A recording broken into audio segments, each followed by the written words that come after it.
welcome everybody to Techlore Talks 12. It's been a good while, and so today we just want to come back and kind of talk a little privacy, talk a little security, get everyone back on the same page. We just want to push some content out for all of you so you all can all engage with some stuff because it's been a while, and also Jonah and I probably should catch up on some things as well. And so I have some stories to go through, and I'm sure Jonah has some things that are going to come up as well if he wants to pull up any stories along the way. We still have been keeping up with things here and there throughout the last month or two, but we just haven't been able to formally get in front of each other and talk about it. So yeah, we just need to catch up, and so welcome to our little catch up. How you been? Been doing good. We've done a lot of live streams lately, a lot of answering questions and not a lot of looking at the news.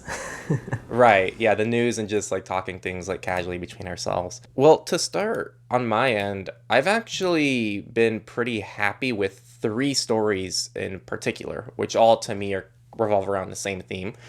So the first one is in Arkansas. A judge blocked a law requiring parental okay for minors to create social media accounts. Pretty much they were trying to make it so minors would have to go through parents or have some kind of KYC before they open social media accounts, and they needed approval. That's been blocked, at least temporarily. Over in Texas, there was a law requiring age verification on porn sites, which was ruled unconstitutional as well by, I believe, a judge, and I believe that was also temporarily blocked.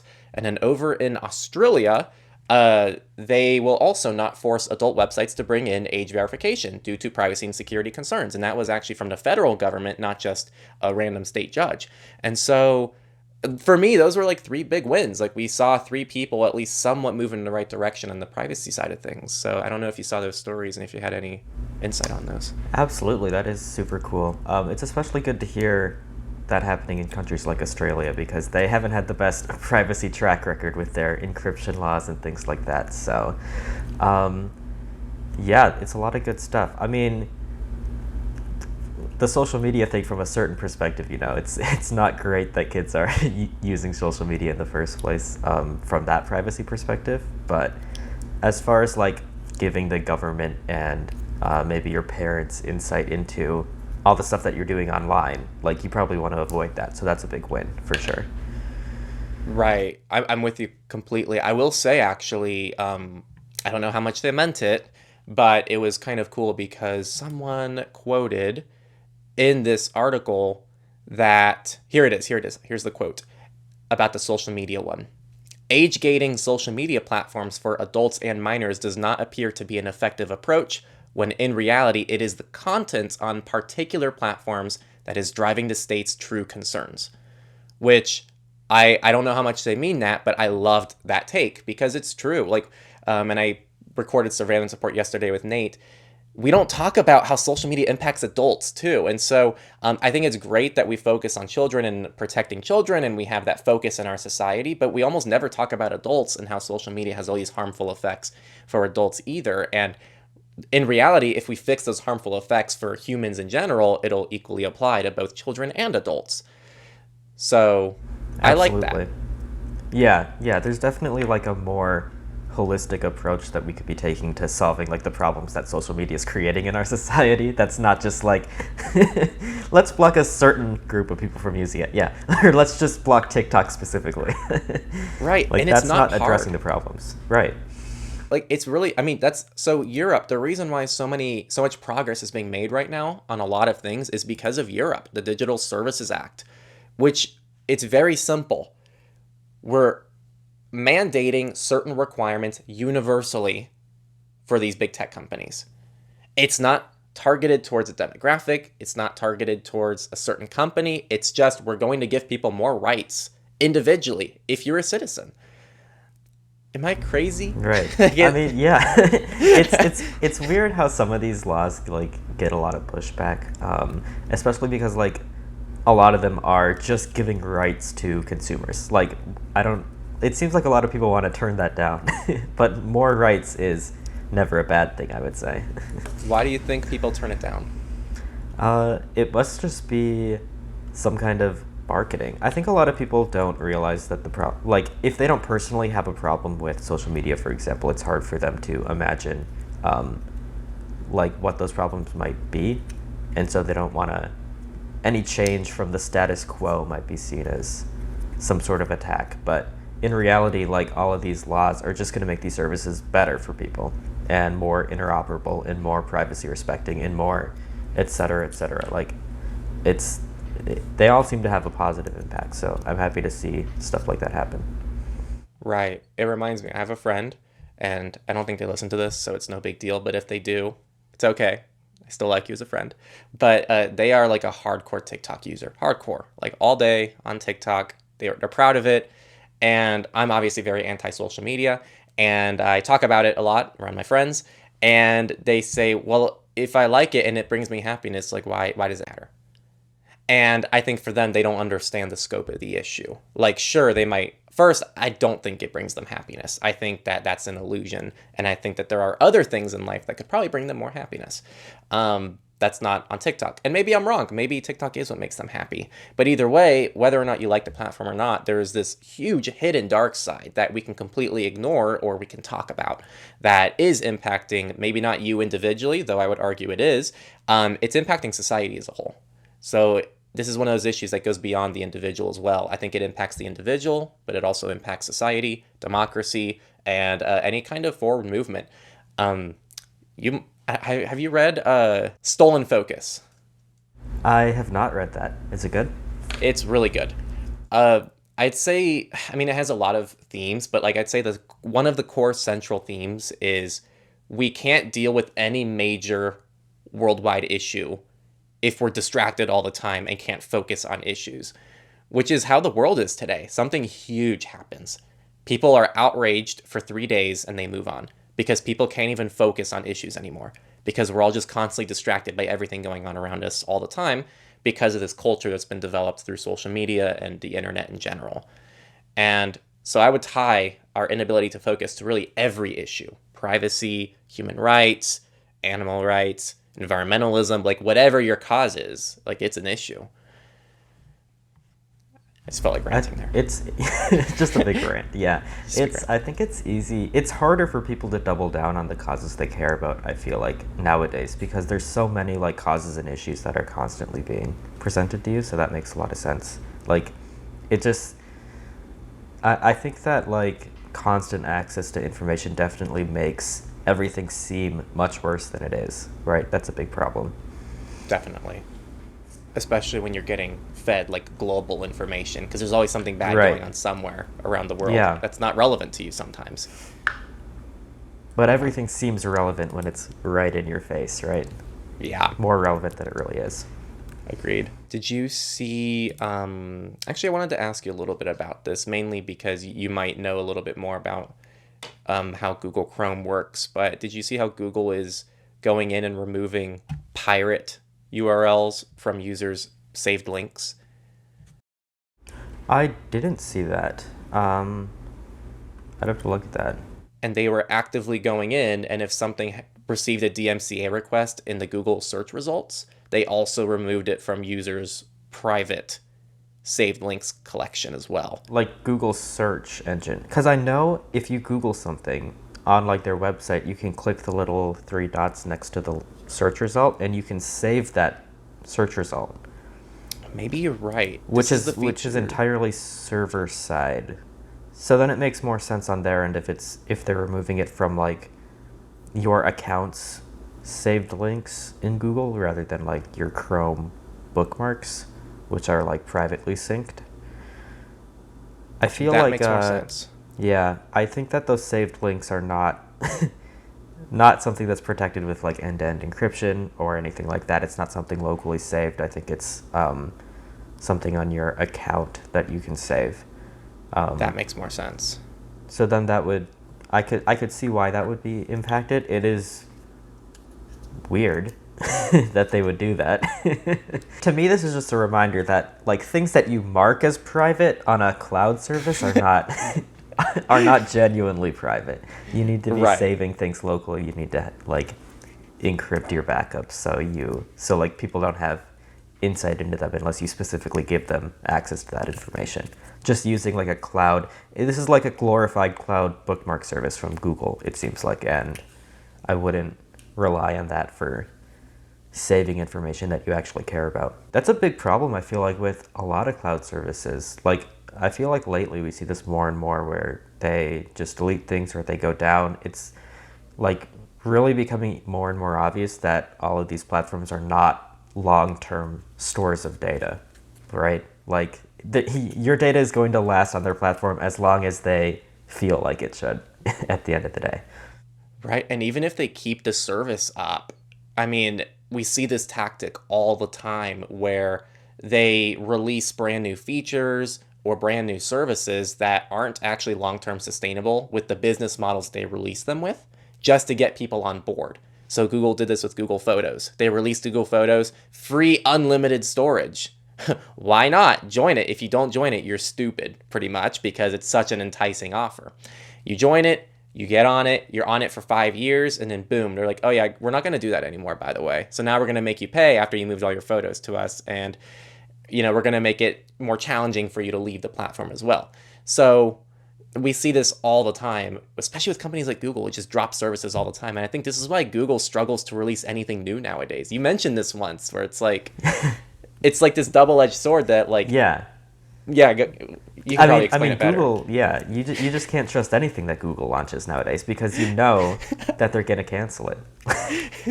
And if they're being serious, no one joins it and they cancel it anyway because that's just their history. I can't think of a single service that they've launched recently that like has stuck around in the long term. Right. You just have to go to the what's that website called? Like Killed by Google or something? I've seen that site. It's so funny. I guess on a similar note, everyone knows we're huge fans of Debian, as you all really liked from that most popular Techlore clips. Debian turns 30, so if you do want something reliable and is going to stay for a long time, Debian's there for you. That's a long time. Not as long, I think, as I thought in my head, though. I didn't think they were around in the early 90s. I was not aware that was how old they are. But now I'm also like not... I don't know. I'm going to say this in the nicest way possible. The target demographic and the type of people we see who really, really love Debian tend to be the older crowd. And so that makes a little bit more sense now because I feel like a lot of the people who got into Debian were probably our age when they got into it. And that's probably been something that they stuck around with, or maybe even older than ourselves. And so I think that might be why Debian, in just my observation, tends to attract kind of a more traditional Linux community. Yeah, I guess the timeline makes sense. Because I was just confused because Debian is like one of the oldest, if not, I think it's one of the two oldest Linux distros out there that are still around at least. And I kind of thought that it had been around a little longer than the early 90s, but I don't know. I don't keep track of that kind of thing, so. I saw you posted your Punkt phone video finally. I feel like we've been talking about that behind the scenes for like a year, I feel like. When did you get that phone? Yeah, it's been a while. It's been a while, and I don't think it's been quite a year, but it's been I think 9 months or something. Maybe it has been close to a year. I don't know the official timeline, but it has been a long time. Honestly, there was just so many hiccups along the way. Like I said in the review, the day I got it, I couldn't set it up because Pigeon wasn't working, which is the Signal client. And then it was working a week later, but then I didn't have a SIM card that was compatible with it. And so I kind of just put it off, and then finally I got a SIM card that was compatible with it so I could test things out. But then I was like, this is just not really working for my workflow, and I wanted to try to find a workflow that worked for it. And yeah, eventually I finally got the review done, as everyone who saw it saw. Dude, they just need a way to add other devices to Signal. That is the only thing it is missing for me. And on that note, it'd be cool if it had a camera, just so I could take a photo on the go for anything, but I don't even need that. If they had a workaround for Signal, I would actually daily drive the phone. Because I realized that for just local use, if I'm just going to the grocery store, if I'm just going to town to do whatever I need to do, I don't need my smartphone. I can literally just bring the Punkt with me for emergency calls and Signal, and then if I ever need to travel and go out of town, that's when I would bring a smartphone with me. That's what I realized my workflow could be. I really wish that Signal themselves would develop clients for lower end simple devices, basic devices like this, or Even something like the cellular Apple Watch, for example, it'd be nice if there was a Signal client on that, where you could just leave your phone behind, basically. This is a common complaint with Signal, though, so I don't expect it to change. It's very phone reliant, obviously, with the phone number requirement, that kind of thing, so it's just, it's a shame they don't go more in that direction, because it would be nice to be able to, like, ditch your phone, and that's very difficult to do if you can't get your messages anywhere else, right? I agree. It makes Signal a crutch for my workflow sometimes. Like I really mean that. I didn't realize how much Signal, because I love Signal and I'm going to try to use Signal at almost all costs. But at the end of the day, Signal a lot of times ends up being a crutch for my digital workflow and prevents me from doing certain things. If I used WhatsApp, I would have a million phone options that would really be ideal for me because whether or not it's privacy respecting, I at least could get like a feature phone with KaiOS on it, which almost all of them support WhatsApp. And there's also other dumb phones that just only support WhatsApp and things like that. But it's kind of rare to see Signal, which is the real selling point of the Punkt, was a Signal support, which by the way is really cool. But it doesn't support external devices. But like you said, it'd be cool if Signal just natively supported more ways for people to integrate with it. Honestly, I think if Signal just released a web client, that would probably enable a lot more things to happen with Signal. I don't know how reasonable it could be for them to do that with their current setup, which requires like one dedicated device all the time, pretty much. In what way? Well, we had this issue because I was using Matrix without any devices logged in, ever.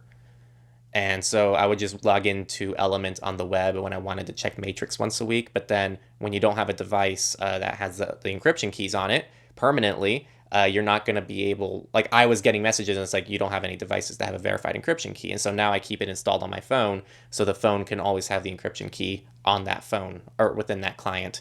So that way I can always decrypt messages for end-to-end encryption going forward.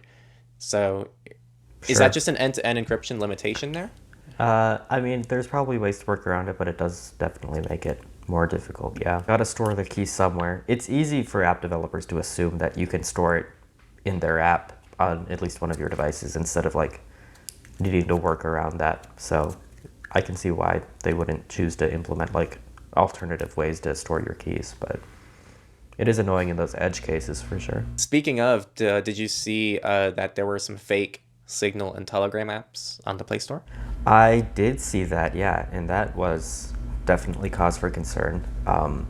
That's one of the big things with the Play Store. Like a lot of Play Store advocates in the community like want to tout that like the reason decentralized app stores are supposedly good is because they can block exactly this kind of thing from happening. So the fact that Google doesn't have these safeguards in place apparently, or they're not good enough to prevent this, is pretty problematic for sure. I agree. Signal was the big one for me. I mean, Telegram I kind of understand because Telegram allows third-party clients. It's common for there to be third-party clients. And in this specific case, it wasn't even called like Telegram 2, Telegram, it wasn't like a BS name. It was called Flygram. They didn't even try to impersonate Telegram. People would just assume it's a third-party client. But Signal was advertised as Signal Plus Messenger. Right. And I think that I heard it was a targeted malware campaign. So like maybe people would have gotten to that page from like clicking advertisement that just said Signal or something like that, and it brought them to Signal Plus. That could definitely get a lot of people if that's on an official Google Play Store page. Right. Yeah, it's unclear. I read the article and it's unclear how targeted it is, but it's definitely targeted towards specific countries, but I don't know if it's like down to individuals or what the situation there is like. But just a reminder for everyone, make sure when you're downloading apps, check the developers and click like visit developer website. Though in this case, they actually had like fake developer websites that, looked like the real thing and linked back to the app stores, but still just always double check your apps. Yeah, massive failing on Google's end more than anything, I think. I agree. That's not something people should have to think about when they're downloading an app. Totally agreed. Has Apple had any situations like that? I'm sure they have, but not any off the top of my head I can think of. I have seen some stories like a year ago or so where there was malware in the App Store, so they do have these problems. I haven't seen any impersonation issues like the Signal Plus thing. Um, but definitely some malicious apps. So you can't just install anything willy-nilly, apparently, regardless of the app store you choose to use. Seems to be the takeaway. No, cat. Oh, no, you're sitting on a wire. No, don't play with the wire. Ugh, you fool. Oh, quick check-in. I was thinking of making a video about this, but Google Authenticator still doesn't have end-to-end encryption. Just for people wondering. So it's still a meme. I figured. Did they say... now I can't remember. Didn't they say they were going to add it? Yeah. Did somebody they confirm said that? they Okay. were going to work on it in the future. Or like bring it in the future. They didn't give a deadline. They didn't give it an estimate. They just said they're going to work on it. I kind of don't think they ever will. Me too. It's kind of a similar situation to like Meta Threads saying that they're going to have Fediverse support. Like, that's something that I don't think is ever going to happen. I think people just these tech companies want to like latch on to the popular technology of the moment, whether that's end-to-end encryption or federation, but there's no, it doesn't make sense from Google's perspective, I think, to add end-to-end encryption to Google Authenticator when none of their other products really work like that. And it doesn't make sense for Instagram Threads to connect to the Fediverse because why would it? Right. The 1,000 people using it, they're going to really want that. Right. But I was thinking, I was walking my dog this morning, and I'm like, it's something people have to think about is Google is putting all of their time and energy into passkeys right now. Like, that is where like all the attention is. And for those who don't know, like trying to use TOTP with a Google account for like the last several years has been a royal pain in the ass. Like, Google does not want you to use TOTP. I'm actually surprised they even released any update to Google Authenticator, to be honest. That is definitely the most surprising part of the whole thing. Right. Right. I don't think they're going to pour time and resources into developing end-to-end encryption for it. So if they do, I'll gladly welcome it because, like I say, like, you know, good improvements, regardless of who it comes from, is still a good improvement and keeps more people safe and secure. But yeah, in this situation, if you're in Google Authenticator and you're hoping that they're going to release it, I wouldn't keep holding your breath. I would move away right now. Yeah. I do have to say, from a certain perspective, I do kind of agree with like Google and Apple that passkeys are the future, though. Like, TOTP is, it really is like a stopgap solution, and it's not like the best form of 2FA. It was pretty much as good as it got with what we could do at the time, but they're still phishable, and there's still shared secrets that are being communicated between you and the server during the initial setup. And passkeys are just like so clearly, to me, the best evolution of this technology and the most secure version of 2FA that I've been really happy to see a lot of services adopting passkeys lately. It seems to be really taking off, which is fantastic. I totally agree. And the other side of it too is I think passkeys are easier for people to use than TOTP. I for sure agree, yeah. So I think it's a win on all accounts, assuming, I know you covered some drawbacks to passkeys in your passkey video, like vendor lock-in, which is definitely a concern and something that we should keep tabs on. But overall, I'm with you. So like, I can't also blame Google for the move, but it does suck that they're leaving so many people behind, because I'm sure a lot of people are still using Google Authenticator. And, you know, maybe the overlap is not as big as we think, because there's probably not that many people using Google Authenticator in the scheme of things. And of those, the ones who care enough to want end-to-end encryption is probably very limited. And even if they rolled it out, they wouldn't roll it out as a default. People would have to like opt in to use end-to-end encryption with Google Authenticator. So maybe they wouldn't even have that many users who would use the feature. Well, yeah, I mean, for sure, I don't think it makes any sense for them to do it. I don't think it makes any sense for them to update Google Authenticator at all. I don't know why they did it, but right. You know, whatever. Yeah, the vendor lock-in thing is still an issue.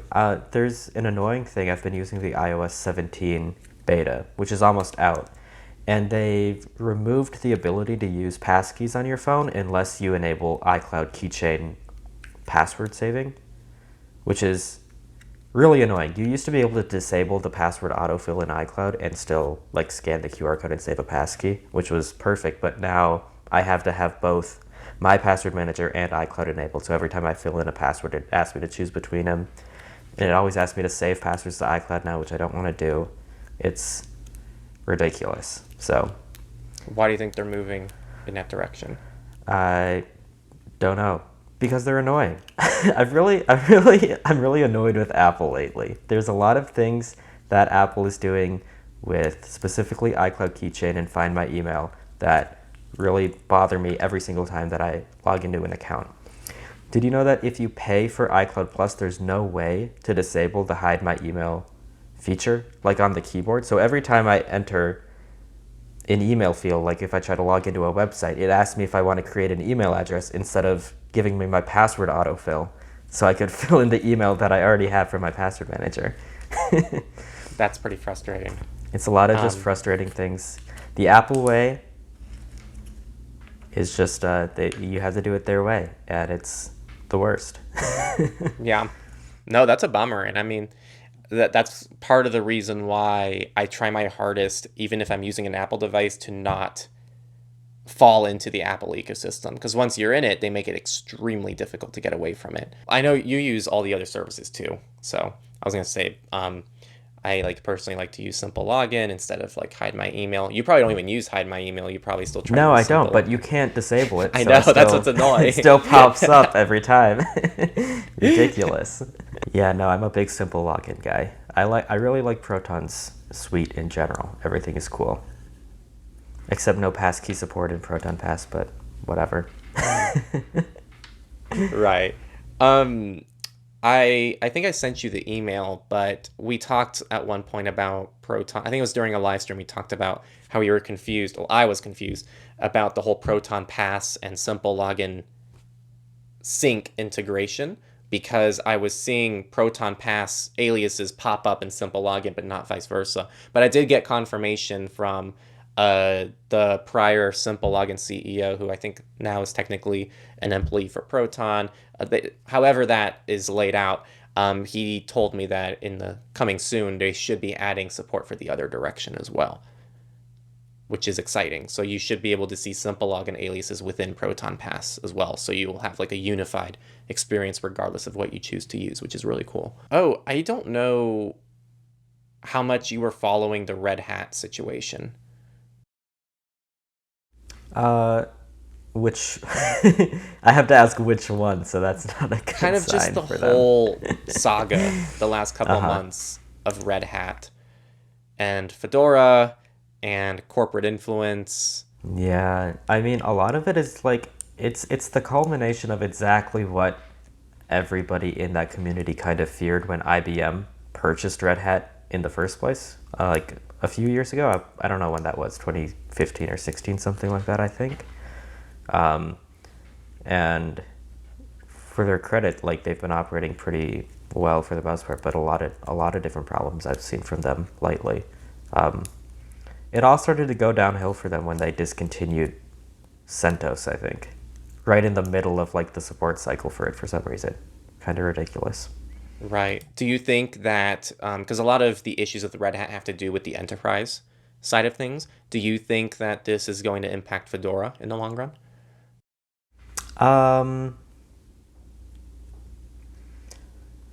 Yeah, it's hard to say. Because they're so, even though Fedora is a community project, they're so tied together that it's really hard to predict what would happen if Red Hat wanted to do something with Fedora that the community wasn't into. I don't know, realistically, what portion of Fedora is community run and how it could exist without the support of Red Hat. So I don't know how that would all work out. I don't think that Red Hat has been trying to force things on Fedora. I haven't seen anything like that as far as I know. So it doesn't seem like they're interfering with anything currently, but if they just decided to stop supporting Fedora one day, that could be potentially pretty bad for them. Right. Yeah, I guess that might be a concern long term, but we'll see what happens. What bugs me about it is that there's this common sentiment that exists out there that is, the moment the big C word, not the bad word, the big C word, which is company, gets involved with open source, it's inherently bad, which isn't always the case. I think that sometimes like something being a company and having money, and if they're not completely 100% profit driven and they still care about the community, can actually provide a lot of value to something. And a lot of these other Linux distributions are largely supported by companies. We have SUSE, and we have Oracle. We have some other companies as well that have something to do with Linux. And I think that without these companies, there wouldn't be much money in the Linux space, which probably helps the development of Linux as well. So it sucks because this lowers the trust that companies can bring into the Linux world. Yeah, there. It's really fun. It's you want to be able to trust companies, but a lot of the times these companies then do prove you prove you wrong and prove that you actually can't. So it's definitely frustrating. Um, and yeah, it's definitely a bad sign for Red Hat if you have to bring up Oracle as an example of somebody doing something good. Right. And just so That people know, shows, yeah. because Oracle, I'm not like a huge fan of Oracle. The reason why I brought up Oracle is because Oracle, SUSE, and then CIQ have all pretty much gone after Red Hat after the stuff they've been doing to form this Open Enterprise Linux Association. So they're coming out almost as the good guys in this story because they formed this Open ELA. I'm going to quote here, the goal of this new collaborative trade association is to foster the development of distributions compatible with Red Hat Enterprise Linux by providing open and free enterprise Linux source code. So they're pretty much directly going against what they're doing. And of course, it's a Delaware US nonprofit association, which I found to be funny. But Not to get like too political, but it just reminds me of like when people were rooting for Disney World against Ron DeSantis in Florida. Like his government messed up so bad that people are rooting for a massive corporation to have like unlimited power over their land. It's a bad situation. Right. You're just picking between the two poisons at that point. Is this Privacy Test has a test my browser button? Yeah, that's new. I was gonna say, is that new? Yeah, that's new. We were trying to figure that out. That makes that so much easier. Yeah, we were Right? like running our own tests, and you like I was really struggling. You got some to run, but then we realized if you have JavaScript disabled, then none of them really ran. So Yeah, I'm sure that that's was- still the case with this, but Well, I don't know. If they made it as easy as pressing a button, I'll have to test this out with like Vivaldi and stuff, because we wanted to test different configurations because of that. I don't know if we talked about that on the channel, or maybe you brought that up in your interview, but like people had problems with Vivaldi like not being tested with sane defaults. It was just being tested out of the box, that kind of thing. So right. We started testing it after the interview because I interviewed the Vivaldi CEO, which sparked the whole thing. And That's then right, Arthur yeah. from Privacy Test was like, you guys have terrible defaults, just fix the defaults and everything will be fine. And the Vivaldi CEO is like, just go through the setup prompt. It's not a big deal. Like, we want to give users controls. I don't think they're ever going to see eye to eye on that. Um, I'm mixed on it too. I mean, I'm mixed on it myself. But either way, we did eventually get the Vivaldi tests to run, and it still wasn't like fantastic, even with the options selected. It was still missing a lot of things that are found in some other browsers. So, well, now we can do more tests and see what that looks like. yeah, super cool. Actually, this could be a good way to do a video. I might just do a video just like going through like tons of different browser configurations with the Test My Browser tool. Now that I'm not going to struggle on every test to just get it to run. Right, dang it. I should have beat you to that. I should have made my own video when I was the only one that could do it. Obviously, I just released a video, but I'm sure you saw Jitsi. I'm guessing Jitsi had moderation issues. They weren't really talking too much about what happened, but I assume moderation issues. And now you only have like 3 registration options that are all through companies that most of the privacy community just can't stand. Interesting. I didn't look too much into that. I just saw your video on it show up in my YouTube feed, so I'll Right. have to look at Long what story they're short, doing. it's just the main Jitsi Meet instance. Like the one that they host. I think is it 8x8 is the parent company of Jitsi. They have their own instance that they host, meet.jitsi, and that's the only one. So you click like join, and it's like, well, to create this meeting, you have to be a moderator. To be a moderator, you have to log in with either Google, Facebook, or GitHub. Those are your only three options. You can't register, you can't use anything else. And I was suggesting, and other people have suggested, maybe something like simple login would be good there as well as a sign-in option at minimum. But yeah, kind of a bummer, but there's like a million other instances as well. So, Fairphone 5 has some details. I don't know if you saw those. I didn't see that, but I feel like I heard they were going to launch in the US. They Like there's a launched USA the version. Fairphone 4 through the US via some third-party company that flashes the phones with EOS. Oh, that's right. Maybe that's what I was thinking of. So I haven't Right. seen anything about the Fairphone 5 yet. What do you In think the about it? article, they said they said still they're only going to release EU launch originally, so I don't think they're planning a US launch, at least at first. That's a shame. I feel like even the Fairphone 4 doesn't support like certain cell bands that are used in the US, so I think it's not a good option even if you can obtain it. And I guess if they're only launching in the EU, I wonder if the Fairphone 5 will be any different. We'll see. I mean, it's not that bad. They're selling it in the US, and I think definitely some carriers are supported. I haven't seen which bands aren't supported, but like you can definitely have a Fairphone in the US and get a cell carrier for it. I just don't know the nuance there. We'd have to look into it more.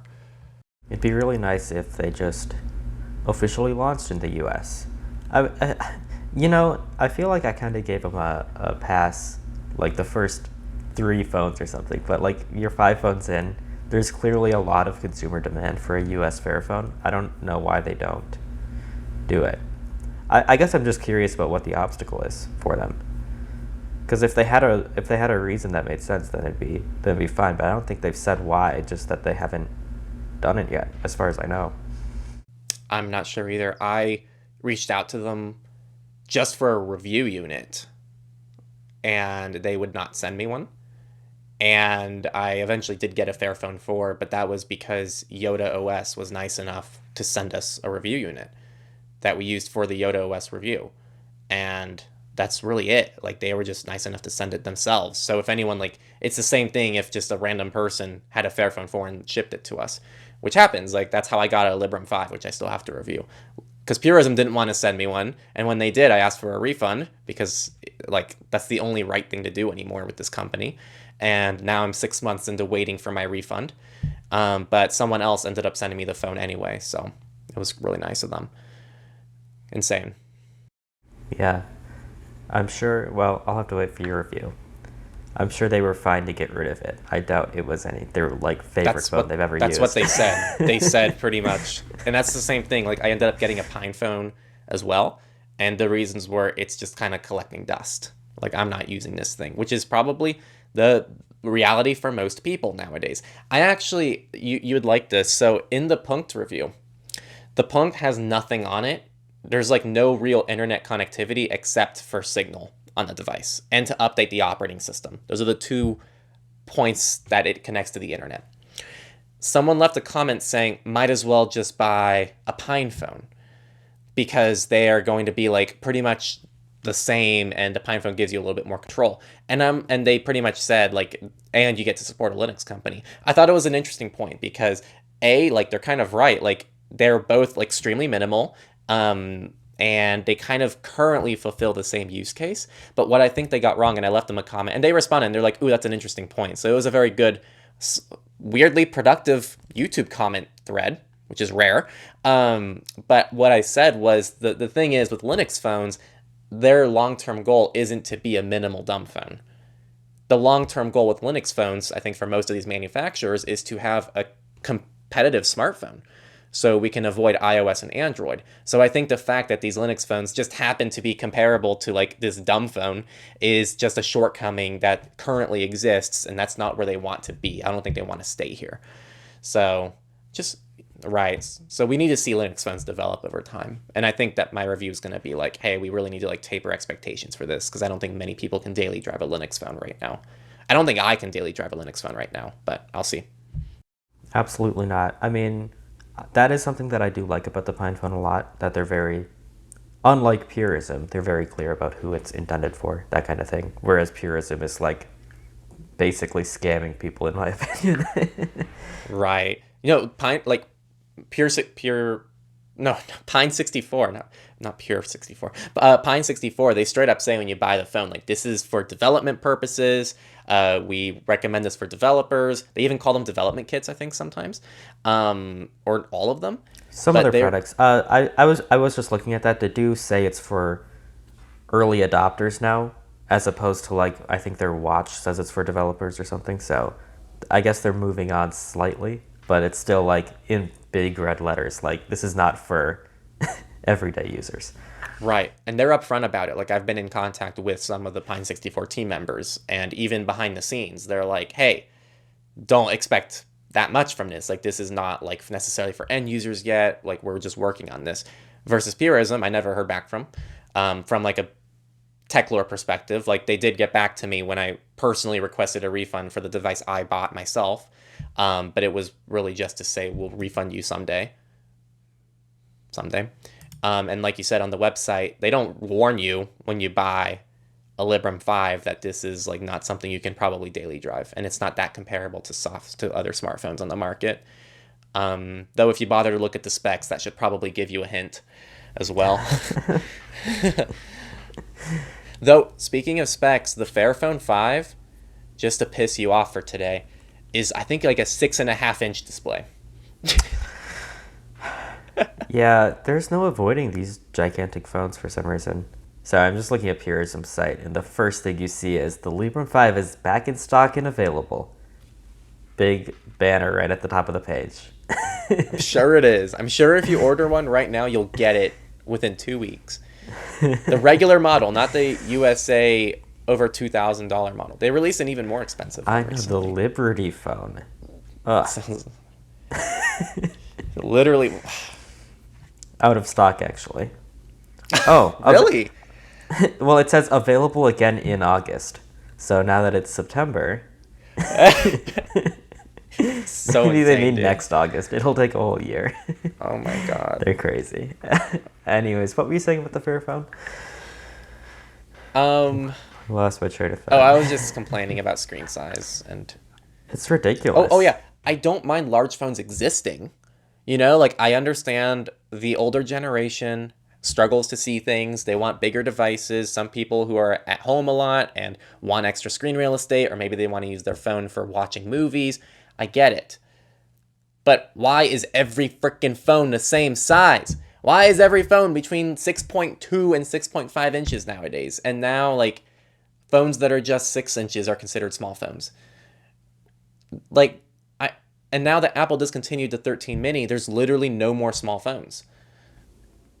I'm really worried about, I guess we'll see on September 12th, but I'm really worried about the next generation of iPhones, because I've seen a lot of rumors about a new iPhone Ultra, where I think they're going to be making like their best phone, and it'll only be available in like the largest size. And Apple, because like even though they discontinued the mini, Apple has been pretty good about like making their Pro phones and their normal phones exactly the same in terms of features, except for the screen size. Like you can get a 14 Pro and a 14 Pro Max, and they're pretty much the same phone. And they've done that almost every year. I think the 7 and the 12 were the only years where the big phone was better. But maybe we'll be back on that trend where you have to get the biggest phone to get the best phone that they're making. Right. I hope they stop this nonsense, dude. I hope they bring back a SE in like the 13 mini form factor. That would be wonderful. That's what I'm hoping for, too. If they do that and it has USB-C, man, woo! I know. Oh boy, I'm really excited to see what they do with that port. Couple Me weeks. too. Right. Dude, I'm I've still like 50-50 on it. I don't know if they'll do USB-C. We'll see, man. We'll see. I've said this before to you, and I'll say it like on video formally. If Apple releases another small iPhone, similar or if not the same form factor as the 13 mini with USB-C, I'm going to buy it new right away. I don't care what the context is. All I want to do is signal to Apple that people want this phone. Like, that's really it. That's the only reason I want to buy it. Because I'm so desperate and I really want to see small phones stay around. I'm so tired of seeing no options, and now that Apple discontinued theirs, thank goodness the Asus Zenfone rumors turned out not to be true, at least as of right now, because there was rumors that the Asus Zenfone was going to be discontinued as well, and then Asus came forward and said, no, that's not true. We hope to still continue the Asus Zenfone lineup. So that seems to be safe for now, but the fact it was in question is already a cause of concern, I think. Yeah. So It must just be a really, like, vocal minority that wants small phones, I guess. Or these companies are lying about it. maybe.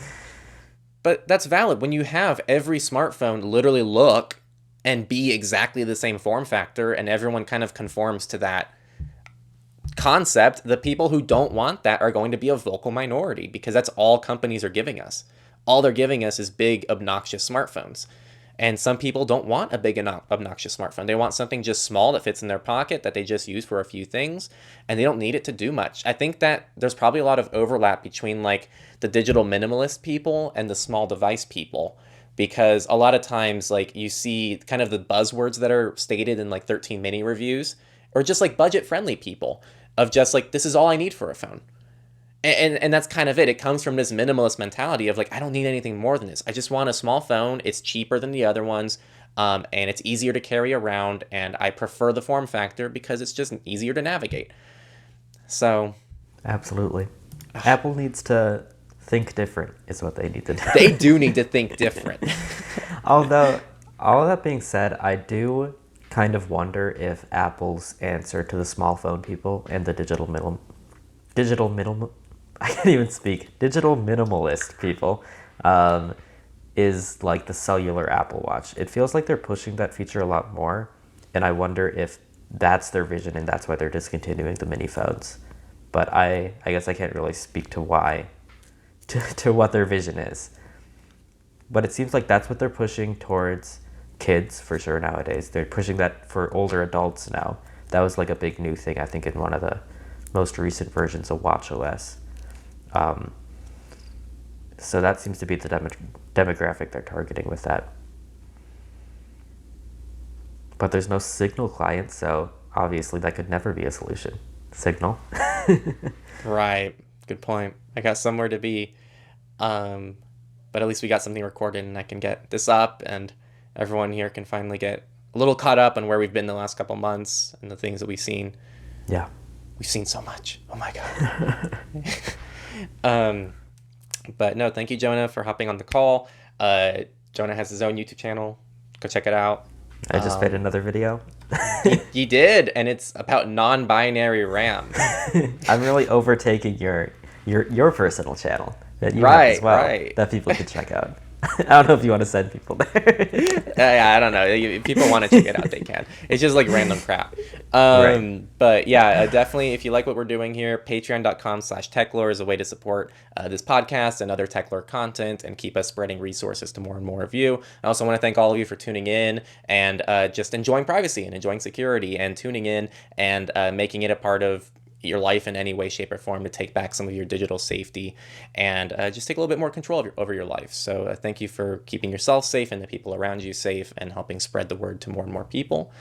And yeah, we also support LibrePay, Monero, Ko-fi, whatever. Is it Ko-fi or Coffee? I don't know. But yeah, whatever you want, we probably support it. Check it out down below. Join our forum at discuss.techlore.tech.